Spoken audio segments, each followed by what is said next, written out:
اللہ کے نبی صلی اللہ علیہ وسلم نے تو یہاں تک ارشاد فرمایا ہے کہ ایک آدمی وہ ہوگا جو مہینوں کا سفر کر کے اور جنگل پہاڑ کاٹ کر کے اور ہواؤں کے کلیجے چیر کر کے سفر کرتا ہوا سمندر دریا پار کر کے حرم میں پہنچے گا، سین حرم میں کھڑا ہو کر کے جس کی حالت ایسی ہوگی، پراگندہ بال، بکھرے ہوئے بال اور پراگندہ ہیبت اور آدمی کے کپڑے پھٹے ہوئے، اس حالت میں یمد یدیہ، ہاتھ اٹھائے گا، دعا کرے گا اور لمبے لمبے ہاتھ کر کے اللہ سے مانگے گا، اپنی حاجت اللہ کے سامنے رکھے گا، لیکن اس کا کھانا حرام ہے، اس کا پینا حرام ہے، اس کا پہننا حرام ہے اور اس کی پرورش بھی حرام غذا سے ہوئی ہے۔ اللہ کے نبی صلی اللہ علیہ وسلم نے ارشاد فرمایا اس کی دعا کہاں سے قبول ہوگی؟ یعنی حرم مکے میں پہنچ جانے کے باوجود بھی اگر وہ حلال کی کمائی سے نہیں گیا،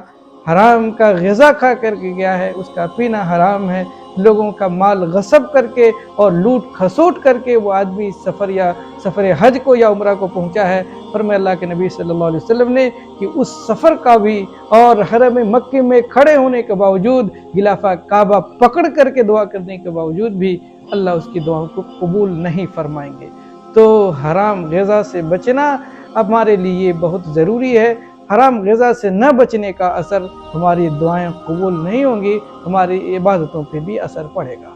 تو دعا یہ کریں کہ اللہ رب العزت سے کہ اللہ رب العزت ہم سب کے لیے حلال روزی کا انتظام فرمائے اور حرام طریقے سے کمائی سے ہم سب کو محفوظ رکھے۔